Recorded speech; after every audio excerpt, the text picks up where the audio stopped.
It is Wednesday, my dudes, which means it is time for me to do another top 10 specials where I go through these specials on the Evetech store and give you my top 10 picks.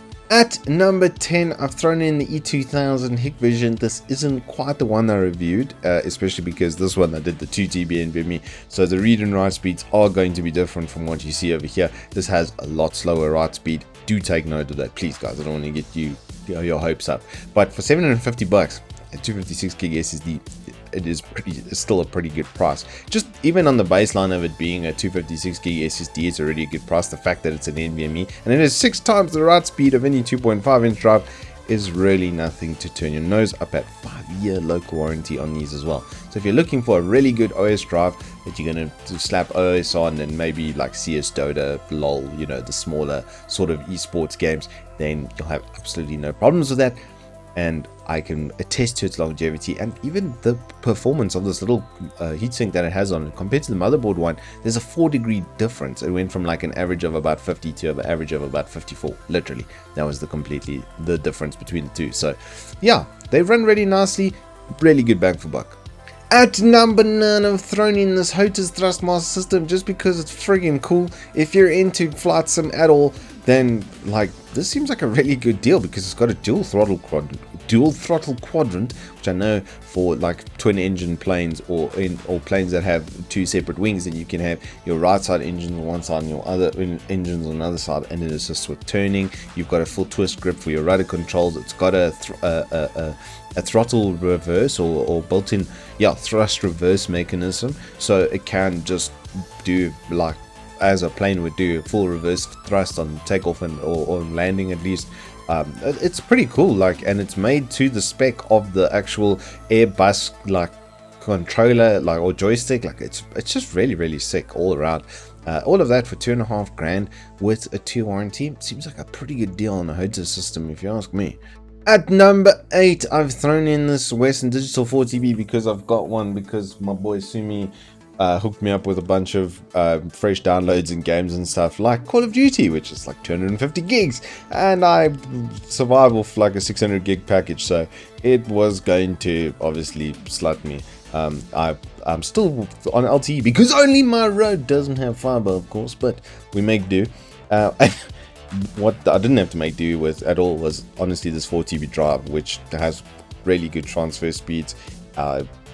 It just works like a bomb. Like I did about 800 gigs off and on onto this drive. Didn't skip a beat. Like they seem pretty cheap at the price as well, because at 3.5 is about the same kind of money without the enclosure. So with an enclosure, USB 3 to your warranty, I like a lot. At number 7, I'm throwing in Old Faithful. It's a Dell IPS 75Hz flicker-free TIV certified monitor.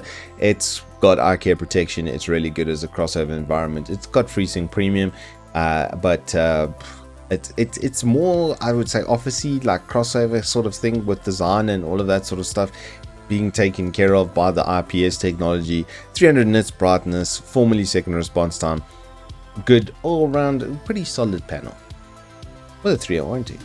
At number 6, I've thrown in the 700 DBs because I've actually reviewed these and they're pretty damn sick. They have full touch on the back of them and like literally 100 hours playback time. I charged them once, used them for 3 full days, and there was still charge left over. So yeah, they work. They do their thing as advertised. Very quick to charge from the dock as well. Very quick to charge the dock itself as well. They're just really like good all around. And like I said, these are touch compatible in the back, and you've got a bunch of controls and different gestures and stuff that you can do on them, and the fit is like really good. I have to say they really do have pretty good comfort, good audio quality. It just ticks all the boxes for me. These are just bang for buck wise, very hard to beat. At number 5, I've thrown in this Acer Nitro VGO 24 because I have done a review on it once again, and it's a 165 Hz refresh rate. It's actually the cheapest you can get pretty much in 24 at that refresh rate right now. It does have FreeSync as well built into it. It's a separate controller, if you aren't aware. There is a separate controller, but it's got IPS, which is always nice, a proper 1 millisecond response time, and it has got eye care as well. So nice all-round panel. Really good bang for buck, and especially if you're using like console crossover, it's got built-in speakers as well. At number 4, I've thrown in this GT301. I really like what ASUS is doing with this tough brand, and let me give you an example why. Full glass side panel, 360mm fans up front, and then, three 120mm. Jeez, 360mm would be hilarious. 120mm making up 360mm worth of radiator support that you can do up front. Nice spacing at the front over there as well. It's got drives hidden behind here. You can do SSDs on the side. The rubber Garretts look fantastic. 120mm fan at the back. Plus you can do another 240mm worth of fan up top. But it comes with these four built into the kit. A full mesh front means that it's going to have absolutely fantastic airflow. I literally drilled out my case because it didn't have good enough airflow. This I wouldn't have the problem. I like the hex grid on it. The only thing I don't like about it is the seat belt kind of effect, which is like it's trying to hold the back of the beast within. I get it, ASUS, but I just don't do that. The rest of it though, if you take that out, I think it will be a pretty good looking case. It comes with this little headphone stand like on the side. Like, it's a really nice package for $1,500 with 4 fans built in. It's really good value for money. Making its entrance back at the top 3 is the Dell S2721HGF. It's quite a mouthful, but it's also quite a monitor. This thing is actually really sick on G-Sync now that I have been able to test it now on G-Sync as well.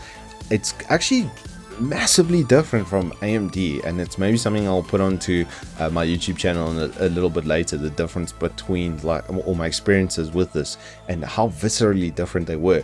But with Nvidia and on G-Sync, this thing is absolutely disgustingly good. I have to say, it's like a whole new world. It created like blur around the sharpness. It was less sharp in a way, but it looks better because of it on the Nvidia. It's really weird. However, this monitor though, after using it, is sublime, and it has a mode that will look good and function well regardless of your GPU. I will say that there is inherent advantages in having a GTX card from Nvidia or an RTX card that has compatible G-Sync. Does make it just that much better, because you can use things like reflex boost, for instance, in Modern Warfare, and it does noticeably make a difference to your input delay reduction. Things feel super snappy with the reflex boost enabled. So I would say if you're an Nvidia guy, then you should be like literally climbing over people to get at this monitor. And if you're an AMD guy, it's still a 144 Hz VA, 4 millisecond response time with a 1 millisecond MRPT, which looks really good on the AMD card, I have to say, for CS and high frame rate games and stuff. That was absolutely sick. There's a mode basically for everything. It's got a full periscope neck. It's slightly curved, not too much. That's what I'm using right in front of me right now. And I can say without a shadow of a doubt, for $4.5 grand, you're not going to find a better monitor with a 3-year warranty. That's for damn sure. At number 2, I've thrown in this maybe seemingly random upgrade kit, but it's mostly because of this board. It being a B550A Pro, it's got more than enough power phasing that you can put like a beefy, like even a 5950X would run on this, absolutely no problems. Nice beefy M.2 heatsink cooler as well. Not decent looking isolated sound card, like ticking a lot of the right boxes for me on a motherboard. You know, 4 slots for your RAM, good SATA connections and everything. Like, it's got some upgradability built into it. I mean, well, as you can see with the dual M.2 and stuff, like nicely set up.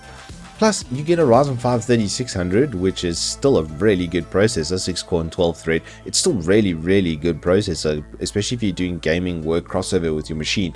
Then that 12-thread system, or 12-thread setup at least, will be really good. The RAM is about the only drawback, and the only thing I would like to say maybe you want to look at like pretty quickly. It is a single 16 gig DIMM, so it will run pretty nicely like that, but you will get quite a bit of performance. I'd say as much as 15% upgrading to a 3200 megahertz dual channel kit. That would be like a nice kick in the pants. But as a base platform for 6,800 rand, like, it's really good bang for buck. If you're looking for a mid-range gaming product or upgrade, then this is the one that I would pick. And finally, at number 1, I had to put in this 10850K setup, because the 10850K is about 10 grand, right? So for 3 grand, you get a 240mm RAD, 32 gigs of the 3600 megahertz memory, plus a Z490p.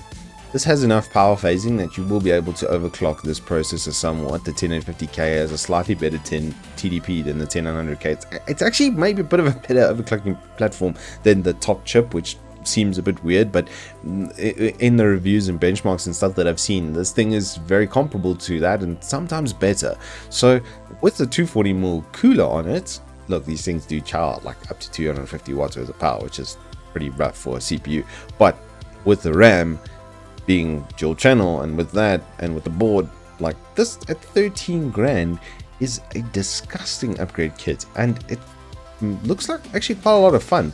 This RAM should overclock, the processor will overclock, the board has enough capacity to do both of those things, as you can see by the rather beefy power phasing that's going on over here.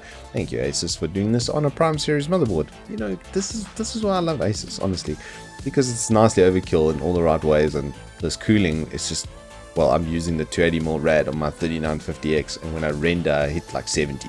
So yeah, it works, it will work, and it will keep this cool, and you could have a lot of fun with this. This is a really nice platform, especially if you're going into like an enthusiast space.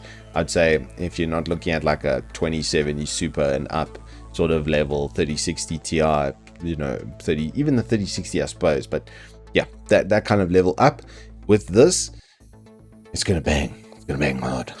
Before I go, just a couple of things to note.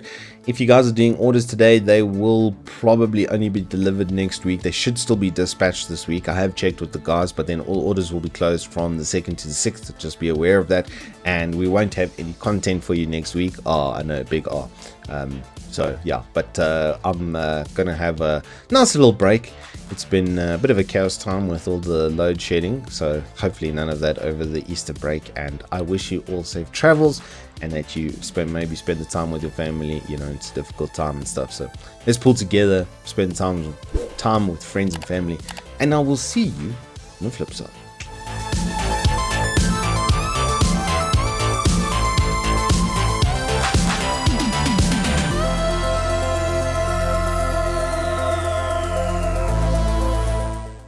At number 5, I've thrown in the Acer VGO series. At number 5, it's a GT301